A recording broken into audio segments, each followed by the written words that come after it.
means this year we are exactly 165 years old, and I know it looks like it, but this is not the original crew. Half those people are dead. For the three of you that laughed at that, please explain the math to the rest of the people. We're going to go buy these 3 Pullman coach cars. Take a good look at them because they're now Hollywood famous, and I'm going to tell you when you can see them again in a movie. The Bank of California really had no choice. They had to build this railroad because they simply had repossessed too many mines. Now they had to have a way to get the ore from those mines all the way down to the Carson River Canyon, because that's where they would also build the only rock crushing or hydraulic stamp mills. The bank had a complete financial stranglehold on everything going on, and because of that, nobody liked them. If you can see me right now, I'm pointing off to my left. 1,000 yards to the east over there, you're going to see a huge pile of dirt. It's a dead giveaway. It's a very deep mine. Please sit down. Please sit down. No more moving. Thank you. They called that mine the Combination. They started digging it in 1875. There were 3 companies involved in it. Those 3 companies worked together in that mine for 10 years. That is not true. They worked together in it for about 10 minutes. After that, every single day was contentious. No cooperation at all, and that's why they never made a nickel over there. When they finally quit digging, they were exactly 30 feet short of being the deepest mine shaft in the world, 3,265 feet deep. Also, they used to pump 2 million gallons of water out of it every single day. When they quit pumping the water out, 36 hours later, the water flowed all the way back up to the 2,400-foot deck, flooded a lot of these mines. The steel building right there to the east is the Comstock Gold Mill, the very last mill built. Here comes a wooden trestle. Look how close the trestle braces are as we go through it. This trestle allowed the miners to push their very small ore cars right over to the center of the tracks and then dump them into the open cars of the V&T. A couple of superintendents working right there were John Mackey and James Fair. They went uptown with a couple of their good old Irish buddies, William O'Brien and James Flood, and they very quietly began to purchase old abandoned mines all around the Consolidated Virginia mine. That's where 30 days later they would discover what everybody would call the Big Bonanza. They found a ledge of silver ore 40 feet thick. It set a world record. It's never been broken. At the time, silver was assaying at about $8 a ton. Well, almost overnight that price skyrocketed to $1,100, and that made John Mackey very happy. It also made him the wealthiest man in the world.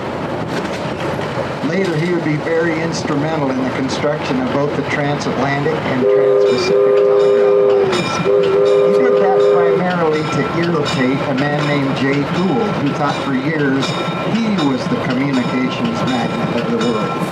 Mackey proved him wrong. John Mackey and his wife Marie were extremely generous with their zillions and zillions of dollars. They actually built schools, hospitals, someplace they even built churches.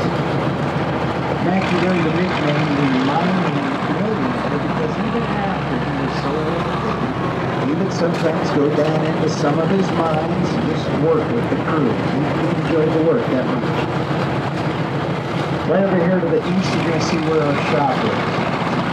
Where it was 155 years ago. As we go by, you're probably going to be able to see the back of the number 18 locomotive. That's one of our steam engines. We used it all weekend. This next little thing I'm hesitant to point out. Right here to the east, almost underneath our tracks, there's a little hole. That little hole is 1,800 feet deep. It's the Julia mine, and it's named in honor of Julia Boulay. She, of course, was one of a very small handful of ladies, well, we call them sporting ladies. Sadly, she met a very untimely death. The little coward that did her in was caught 3 days later, but he'd already spent all of her money and had pawned all of her jewelry. Now he was actually trying to sell some of her clothing. Well, one of the shopkeepers up here recognized the clothing, and she was able to identify the guy. So they dragged him uptown. They gave him a very fair trial. It took over about 8 minutes. Virginia City actually raided a month for Julia's criminal, and the reason was this. She had known so many dignitaries and heads of state from all around the world.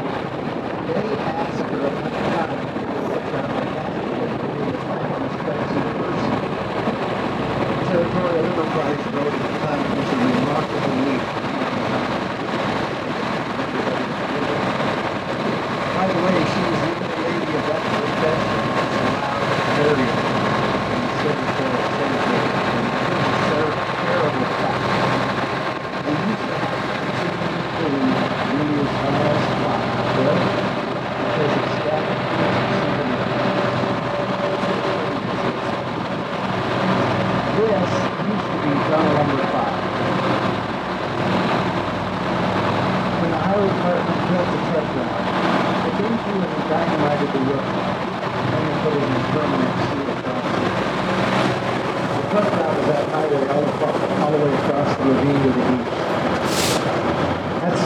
State Route 341. Guess what?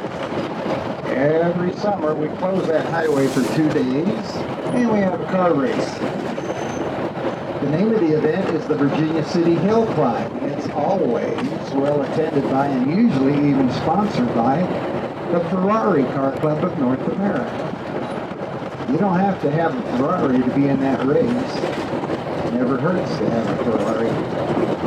Last year's winner was a woman, and she was riding a red Ferrari.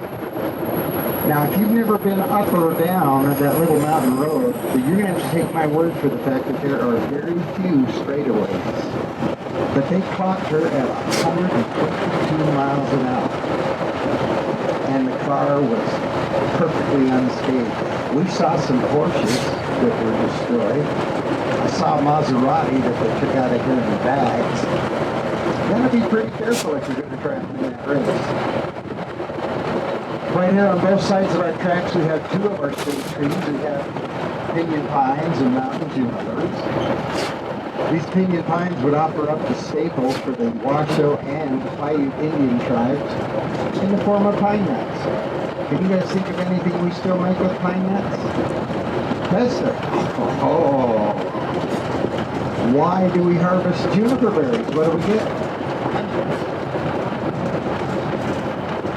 It's the limelight that always makes them freeze up. Gin, that's where gin comes from. Hey, still, the pesto was a good answer. Okay, now, I'm going to try very hard to adequately describe what life is like for a miner. Ready? Horrible. Every mine of any depth at all had air temperatures of 140 degrees and they all had that water in them. Water temperature was 190. These are the best hard rock miners in the world, but even they could only work 15 minutes. They'd start to slump. If they were lucky, somebody come along and throw water on them. They'd go right back to work, and they did that because at the end of every shift they were going to be paid $4, made them the highest paid miners in the world. $3 would pay for their room for a week. 75 cents would get them a complete steak dinner and dessert. 10 cents got them a fresh hot bath once a week. 10 cents would also get them a little half-pint bottle of what was called laudanum. Laudanum was 90% alcohol and 10% opium. Why the hell doesn't CBS sell that? I personally would gladly wait in line for that 4-foot receipt as long as I was going to leave with the laudanum. Here comes our second tunnel. Actually, this is our first real tunnel. Actually, this is tunnel number 4. That only confused me for the first 5 weeks. I Originally, there were 6 tunnels for the BNT. This tunnel, number 4, is 417 feet long. It is definitely not our longest tunnel. Tunnel number 2, all the way down to American side, is 6 tunnels. When they were creating these tunnels, they had to do it with picks and shovels only. They were still able to average 18 inches a day. Hey, here's a fun fact. 3 years ago, we discovered living in this tunnel was a mama bobcat and 2 small cubs. We saw them about 10 days ago. Those cubs are now huge, and 3 of them still living there. See that little dirt road running right up over the mountain? Actually goes over the top of the tunnel at one point. That's part of the original wagon toll road in Virginia City. That's how the freight wagons and stagecoaches used to get up and down the mountain. In a minute, we are going to fly by, based at the speed he's going, which I don't know why. But anyway, we're going to go around what's left of Tunnel 3. And we'll see why we will never, ever go through Tunnel 3. We tried for 2 years to open that, just couldn't do it. The ground under the tracks and above the tracks is just too unstable. All of these big timber sets or supports that are scattered all over the ground out here used to be inside that tunnel. And they had one job. That was to keep the tunnel ceiling intact, and they couldn't do it. As we go by, if you look straight through there, you'll see that tunnel still caves in a little bit more all the time. Last summer, the boss told us that was home to a mountain lion. Actually, there was a 10-day period where there was a mountain lion outside. Deputies were going around warning everybody. Keep an eye on your kids. Where are your kids? Every once in a while, you see somebody throw a kid out of the back of the blood sailor. There's my little kid. We're now on a permanent shoe fly going around the tunnel. But this shoe fly allows us to work our way right down into Gold Hill. Still some prominent buildings you can see down there. That first one you're going to notice is the long sloping steel roof of the Crown Point Mill that's directly under the Crown Point Mine. If you kept walking up Main Street, or the Maynard Block as they used to call it, you'd go past the Gold Hill Hotel and Saloon, one of the finest of the Old West. That is the oldest hotel in continuous operation in the entire state of Nevada. The last building in the block down there is the Bank of California. 3 months after they completed this railroad, the boys of that bank enjoyed a profit. $400,000. And the same thing happened the next month, and the month after that, and every month after that. In today's money, that would be almost $74 million a month.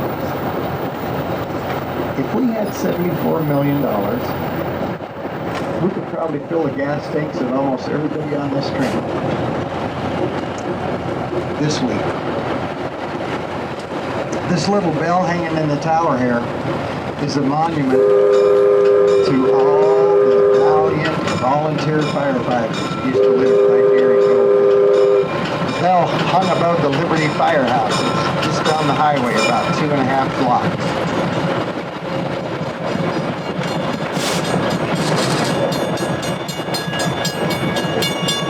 Anybody want to guess what happened at the firehouse? No, Pizza. That would have been a great story, wouldn't it?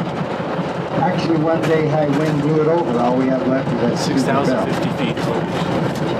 About 3 weeks ago, before we could make a trip down, our crew was down here trimming these trees and bushes because they were literally starting to snap people as we went by. Right up there over your shoulders are where the first major gold discoveries were made way back in 1869. That's why this area became known as Gold Hill. The little Gold Hill Depot that we sped past was sold to Story County in 1947, and they paid $1. That's about the time the BNT was no longer the money printing machine that it had been, and they were selling off all of the assets to try and maintain the railroad. It didn't work. Now that little depot's been completely remodeled on the inside. We'll use it for a lot of our fun events. If you guys come back around the Christmas holidays, we're going to bring you down on what we call the Candy Cane Express. We're going to stop right there, but that depot has been magically transformed into Santa's toy shop. And you'll see all the elves outside making toys. And then the jolly old elf himself is going to step out onto the platform, and he's going to greet every one of these little kids by their first name. Watch those eyes get about that big when that happens. It's great to watch. Okay, now I've got to go back up where I boarded you.